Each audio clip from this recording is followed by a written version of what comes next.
E sabendo Naás que os guerreiros, seus olhos direitos, não podia ir à peleja, não podia ir à guerra. Quem manuseava a espada não tinha mais aquele manuseio na espada.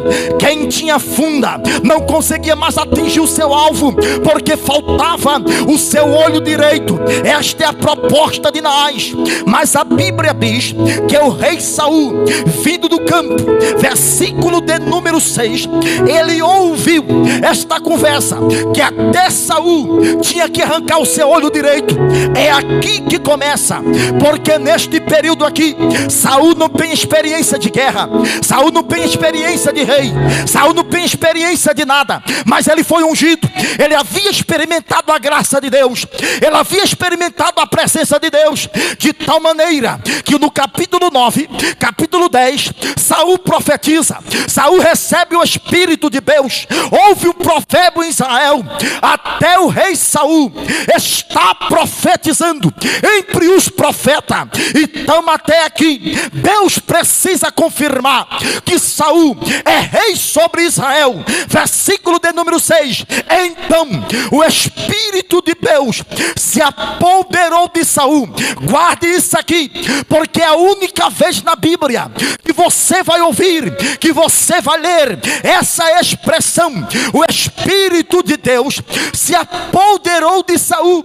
Porque daqui para frente o Espírito de Deus não se apodera mais de Saul. E quando o Espírito de Deus vai se apoderar de Saul, vai tomar Saul, vai encher Saul, Saul toca a buzina, Saul toca a trombeta e diz: ai de quem não seguir Saul, ai de quem não vir comigo a peleja, ai de quem não vir comigo a guerra. Ele reúne um grande exército, e naquele dia, por intermédio de Saul, apoderado pelo Espírito de Deus, ele vence a guerra contra os amonitas, ele vence a peleja. E se você ler a Bíblia no capítulo de número 10, versículo de número 26, houve homens que a Bíblia chama filho de Belial, que não quis seguir Saul, respeitando Saul como rei de Israel. Mas quando Saul aqui vence a peleja, os homens de guerra que venceu a guerra com Saul, chamou o profeta Samuel e disse assim: ô Samuel, diz para nós quem foi os filhos de Belial, que disse que Saul não seria rei sobre Israel, que disse que Saul não estaria conosco a peleja. Fala quem é esse filho de Belial, que nós vamos acabar com ele. Ou seja, capítulo de número 11 é a confirmação de Deus na vida do rei Saul. Saul tem chamada, Saul tem unção, Saul tem a presença do Espírito de Deus. Mas você pode me perguntar, quem é leitor da Bíblia, e dizer: mas irmão Adriano, por que no capítulo de número 14 que o Senhor leu, o povo está estacionado, ninguém quer vir à peleja? Porque no capítulo de número 14 demonstra uma cena em Israel em que houve 3 pontos negativos na vida do povo. Para eles estão estacionados e parados. É aqui que eu começo a pregar sobre os 3 pontos negativos.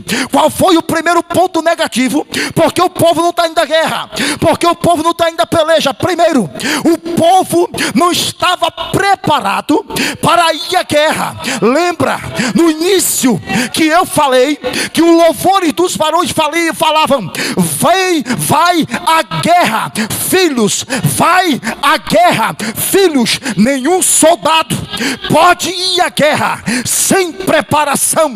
Se você não tiver preparamento, não adianta ir à peleja. Se você não tiver preparamento, não adianta ir à guerra.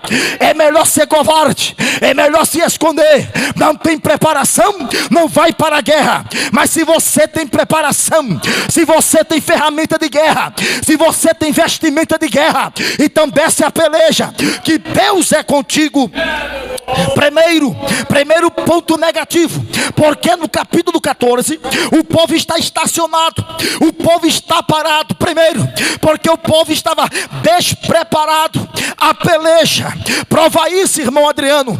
Capítulo 13, versículo de número 1, a Bíblia diz que no segundo reinado do rei Saul, versículo de número 12, Saul reúne com 2.000 guerreiros para si, pega mais 1.000 guerreiros para o seu filho Jonatas, que é um guerreiro respeitado em Israel, e sai a peleja, cumpra a guarnição dos filisteus. Versículo de número 3. Jonatas começa a destruir com seus 1000 guerreiros a guarnição dos filisteus. Versículo de número 4. Saul toca a trombeta mais uma vez e manda ao povo todos se reunirem para vir a peleja, porque Jonatas, seu filho, está com vigor de guerra. Jonatas é guerreiro, Jonatas quer vencer, Jonatas desceu a peleja. Aí Saul diz: todo Israel agora vai descer a peleja comigo. Irmão Adriano, porque é ponto negativo? Porque havia uma regra, foi o próprio Deus que determinou.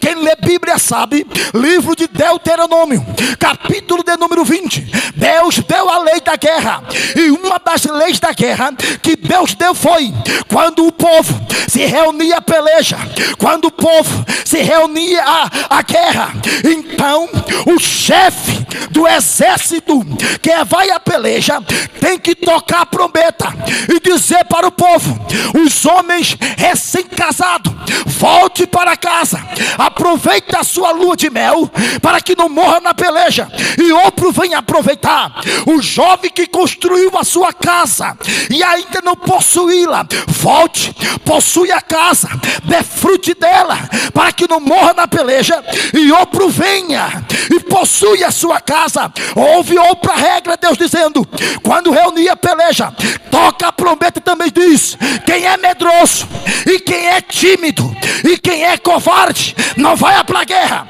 não vai para a peleja. Por quê? Para que no meio do caminho não venha desanimar o coração dos guerreiros. Qual é a preocupação de Deus? A preocupação de Deus é de uma seguinte maneira: o medroso, o tímido e o covarde, no meio dos guerreiros, ele coloca obstáculo. Não vai dar certo, não vai prosperar, não vai avante. É medroso, é covarde.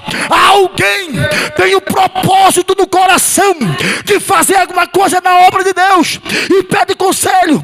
O outro olha e diz: não vale a pena, a igreja não merece, o pastor não merece, a esposa do pastor não merece. É medroso, é tímido, é covarde. Aí Deus diz: esse daí não deixa ir a peleja, para não desanimar aqueles que estão animados.